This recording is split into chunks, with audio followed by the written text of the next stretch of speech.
오늘은 제가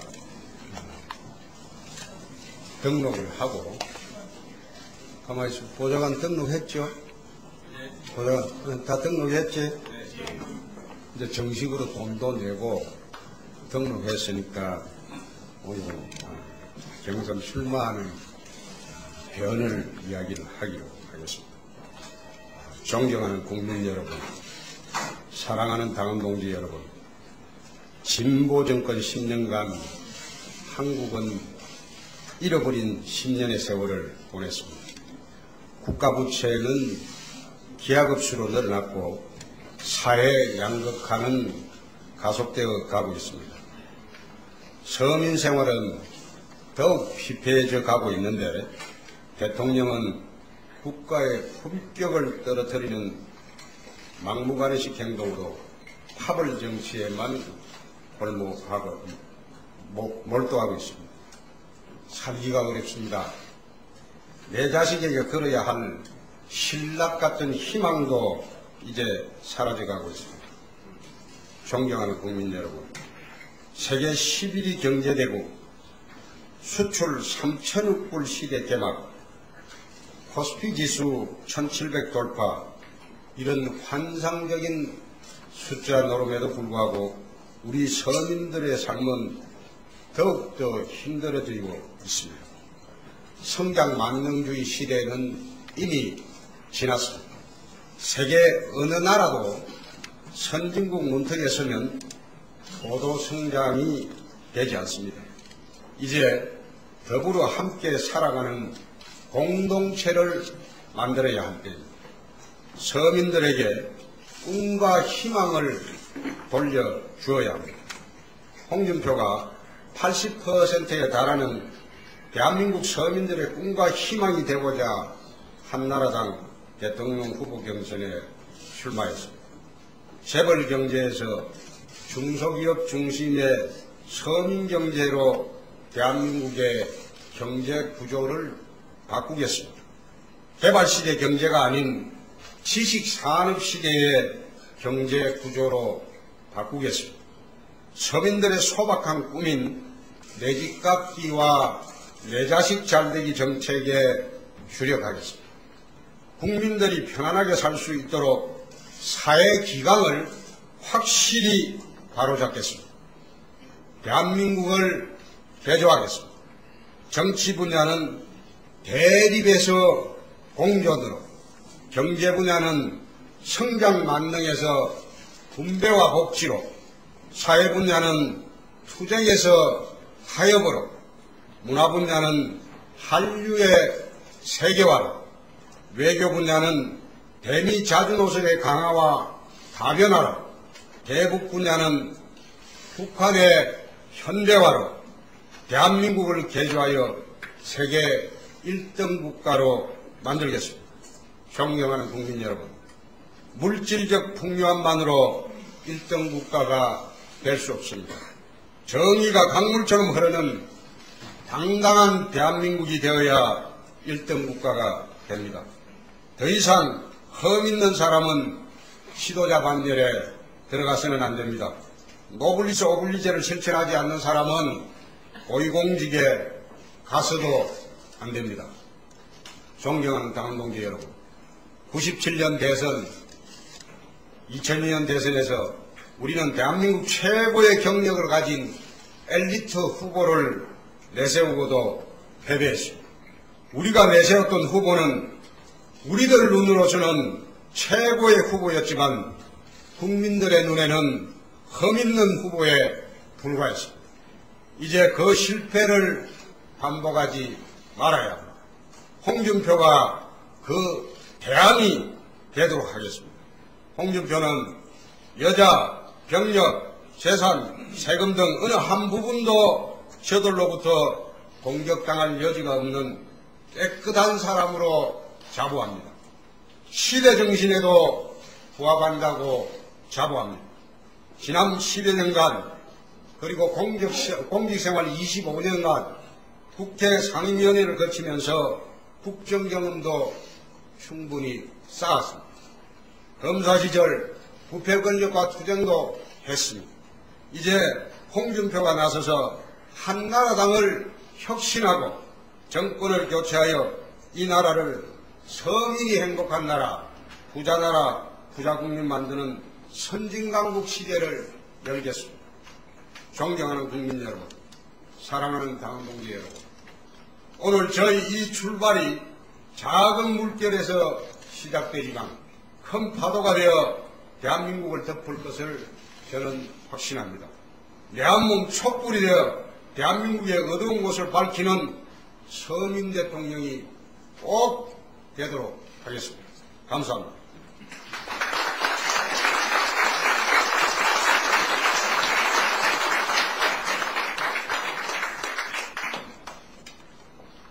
혹시 질문 있으면.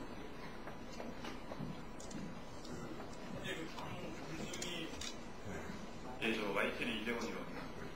현재 당 검증위 활동이 한창 진행되고 있고요. 법률법까지 나서서 검증 공방이 이어지고 있는데요. 그래서 이제 검증 방식이 좀 변해야 되지 않겠느냐라는 목소리도 적지 않거든요. 현재에서 검증위 중심에서 언론이라든가 국민 참여의 검증이 이루어져야 된다, 이런 얘기가 나오고 있는데 의원님 생각 어떠신지 좀 말씀해 주세요. 검증위의 활동은 검증위의 활동대로 하고 언론과 그 다음에 사건과 관련 있는 당사자의 주장은 주장대로 이루어지는 것이 맞다고 봅니다. 말하자면 검증위에서만 폐쇄적으로 검증할 것이 아니고 언론을 통한 검증도 치열하게 이루어져야 한다고 봅니다. 예를 들어 지금 문제되고 있는 BBK 사건 같은 경우에 이명박 후보 측의 대응은 제가 보기에는 97년도, 2002년도 이회창식 대응을 하고 있습니다.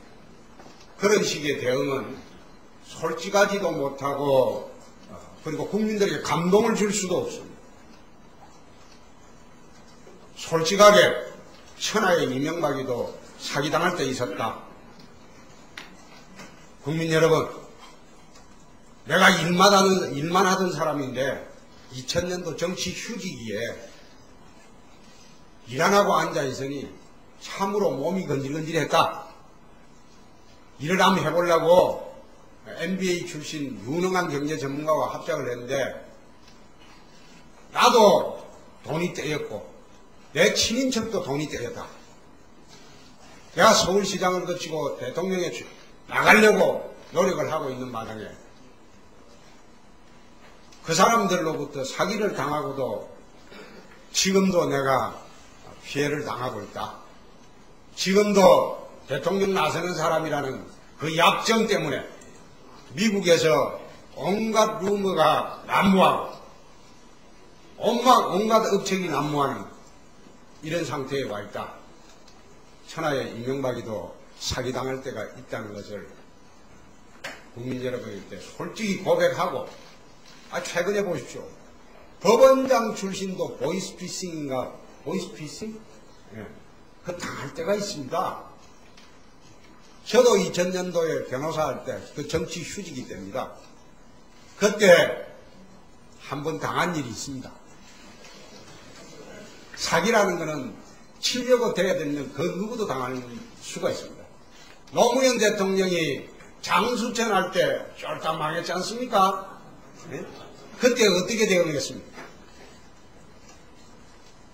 조그마한 기업하면서 망하는 사람이 국가를 담당하겠느냐?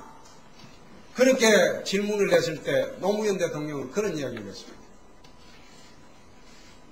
정치 휴지기에 돈이나 좀 벌어가지고 나중에 정치 자금이나 한번 써보려고 했는데 나 쫄딱 망했습니다. 죄송합니다. 그거로 끝났어요. 솔직하게 접근을 하자요. 지금 정수장학회 문제도 그렇습니다. 정수장학회 문제는 권리의 원천, 말하자면 근원이 없는 사건이에요. 시드머니를 그 장학회에 처음 시드머니를 만들 때 강탈한 재산이라면 그건 근원이 없는, 권리의 원천이 없는 거예요. 근원이라고 합니다. 권리의 원천이 없는, 권한이 없는 행위는 무효입니다. 법률적으로. 그 이후에 모든 행위가 무효입니다. 그런데 그것을 지금 공익법인이다 이런 식으로 피해가고 있는 거 옳지 않습니다. 삼성에서 돈을 출연할 때, 현대차에서 돈을 1조 출연할 때 그건 국가에 다 기소이 되는 겁니다. 국가에서 관리하는 겁니다. 정수장한테 지금도 아마 박정희 대통령 자제분이 이사장으로 되어 있는 걸로 알고 있습니다. 그 척근이 있는 걸로 알고 있습니다.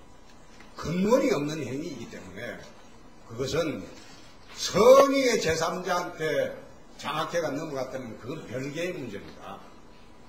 그러나 근원이 없는 그런 재산, 그건 원천적으로 무효이고 그 뒤에 행위도 다 무효입니다. 그렇기 때문에 내가 지난번 부산 토론회 때 우리 박근혜 후보한테 그걸 물으면서 박 대표께서 그런 이야기를 했죠. 질문을 하는 사람 질문의 내용도 국민들이 평가한다 이런 식으로 반발을 했는데 그날은 교육 분야, 복지 분야 토론회이기 때문에 정수장학회는 단연코 장학사업입니다. 교육 분야입니다.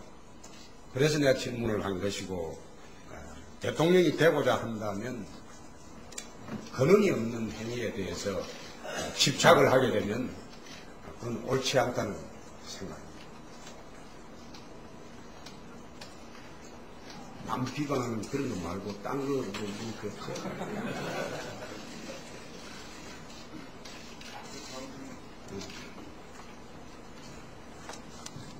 문화일보 보도 중입니다. 그 빅2라고 하는 이명박 박근혜 후보와 비해서 이 스몰3 후보의 지지도가 좀 차이가 나는데요. 어떻게 3자 연대론 얘기도 나오는데 혹시 어떻게 준비하고 계신지 말씀 좀 해주십시오. 3자 연대론 이야기는 그것은 소위 빅2가 전투를 벌인 지가 벌써 1년이 훨씬 넘었습니다.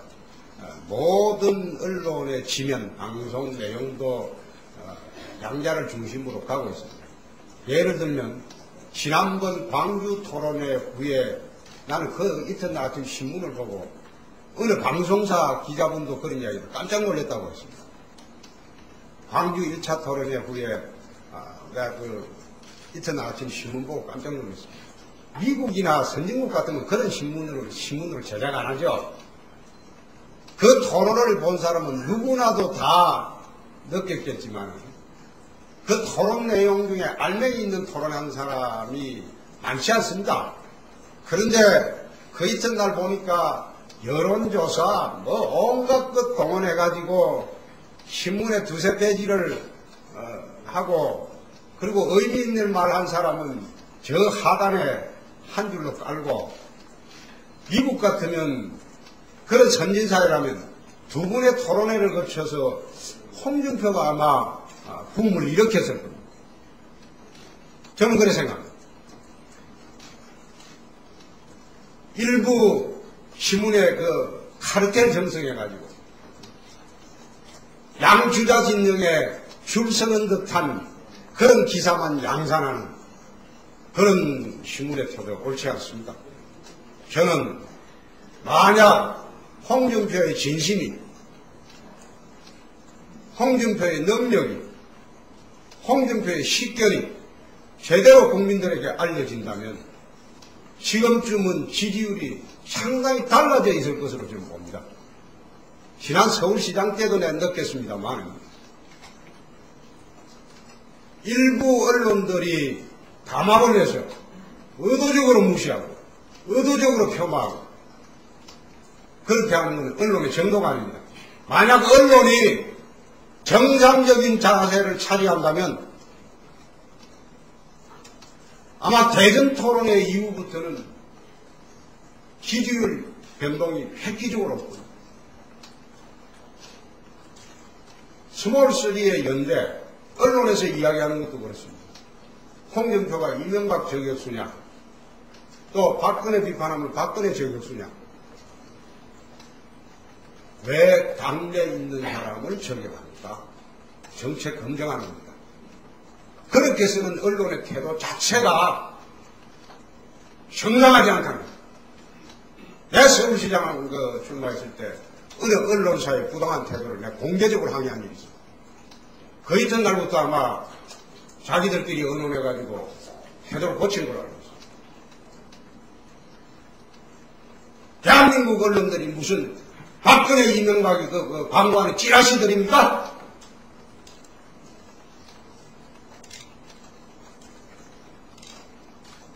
현장에 있는 기자분들이라도 제대로 좀 의사전달을 해줬으면 좋겠습니다. 지난번 부산 토론회 끝나고 난 뒤에 기자실에 중문을 내 들었습니다. 응? 홍준표가 제일 내용이 있다. 의미가 있다. 토론 분위기, 밋밋한 분위기 자리를 끌고 갔다. 그런데 이튿날 신문 진행에는 참모가 써준 글만 읽은 사람도 또는 대답, 기초적인 통계 수치도 대답 못한 사람도 그 사람들 위주로 기사가 됩니다.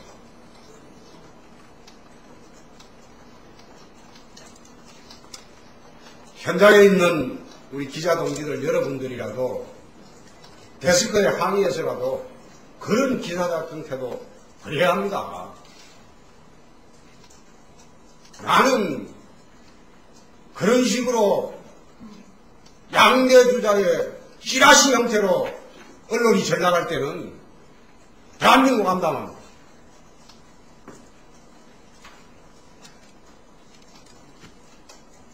또 물으십시오.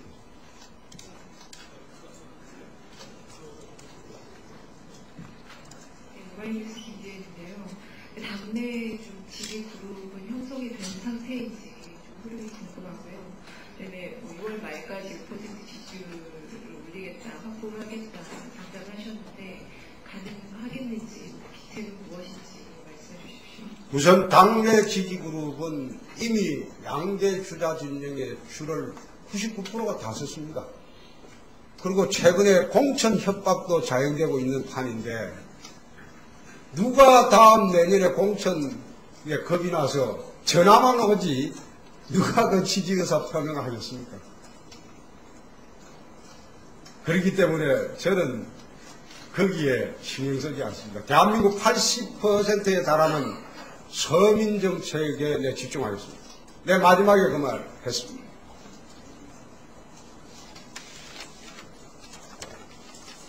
내 한 몸 촛불이 되어서 대한민국 어두운 곳을 밝히는 내 서민 대통령이 되겠다.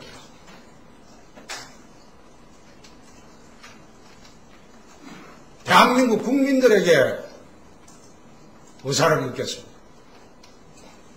두 번째 뭐라고 했죠? 지지율. 만약 언론기관에서 공정하게 보도해주고 제대로 알려준다면 지지율 5%가 아니고 지지율 15% 이상 올라갈 자신이 있습니다. 결국은 진심이 전달되느냐 거기에 나와 있습니다. 진심은 홍준표 혼자 전달하는 것이 아니고 언론을 통해서 전달이 되는 겁니다.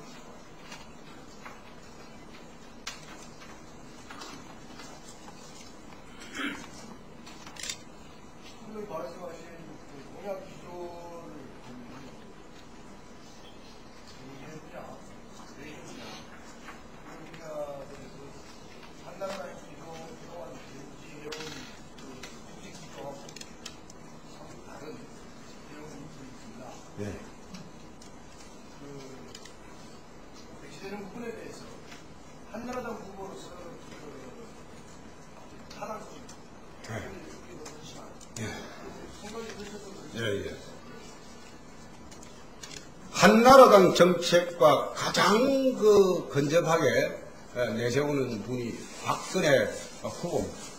박근혜 후보의 경제정책은 지난 5년간 한나라당에서 대정부 질문을 하거나 정부를 상대로 줄곧 요구하던 그 정책에 다를 바 없고, 근데 그 정책만으로는 우리가 그 서민들 마음에 진짜 속된 말로 휠이 안 간다.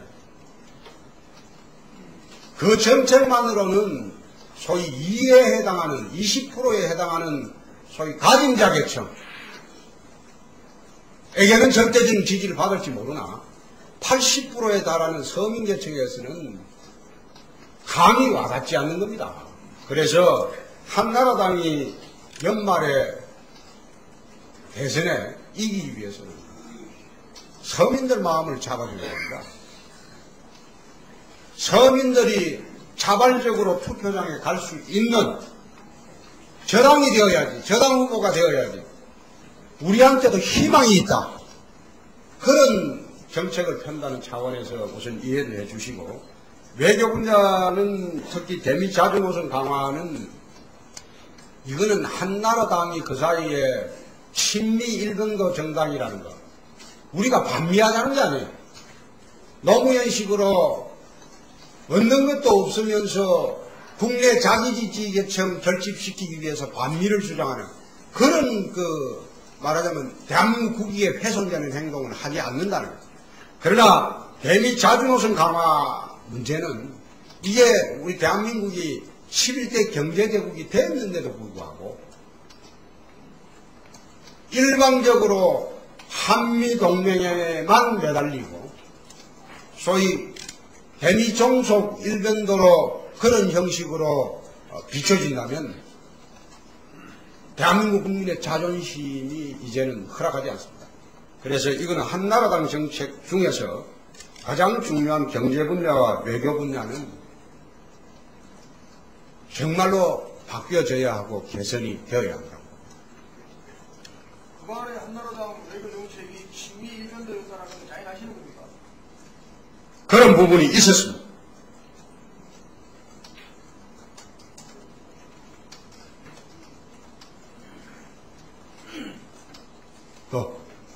이제 다 됐어요?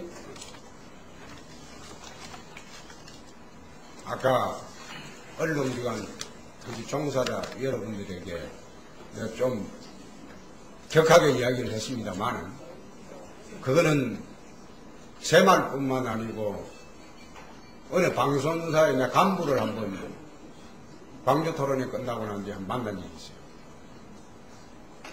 자기도 이튿날 아침 신문 보고 깜짝 놀랐거든요. 어떻게 이런 식으로 제작을 할 수 있는가. 물론 어느 기자분들 말씀대로 지지율 때문에 그렇지 않느냐. 선진국에 가보면요, TV 토론 하고 난 뒤에 그 내용, 역량, 그리고 그 사람의 지향점이 제대로 알려지면요, 그 다음부터 선풍적인 바람이 붑니다. 그런데 열심히 일하고 힘들게 끌고 가고 있는 후보는 소위 권은중 기자 말대로 스몰3로 계속 폄하만 하고, 그러면 스몰3가 뭐 하려고 경선에 참여합니까? 대한민국 기회의 나라가 돼야 돼요. 선진국처럼 기회의 나라가 돼요. 열심히 일하고 열심히 노력하는 사람, 그 사람들한테도 한 번씩 기회가 주는 그런 나라가 되어야지. 2002년도처럼 97년처럼 독주체제 그것만 언론이 딱 갖춰가지고 그 보도하는 거 저는 옳지 않다고 봅니다. 그래서 오늘 제가 들고 나온 거는 박근혜 대표는 내가 신문 보니까 문화일보가 보니까 대망론, 이 시장은 대세론, 홍준표는 오늘 그래서 대안론을 들고 나왔어요. 홍준표가 대안이 될 수 있다. 내가 공직생활 25년 했습니다. 25년 동안 대한민국 내가 두루 살펴봤습니다. 소위 빅2에 있는 사람과 국정에 관해서는 내가 더 경험을 했습니다. 국정에 관해서 국회 삼선위원 중에서 위원회를 가장 많이 다닌 사람, 그 위원회마다 내 전문성을 길렀습니다.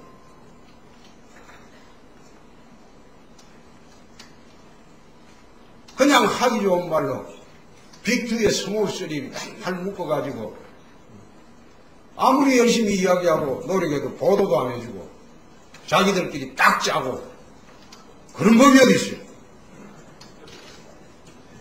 잘 좀 봐주시기 바랍니다. 감사합니다.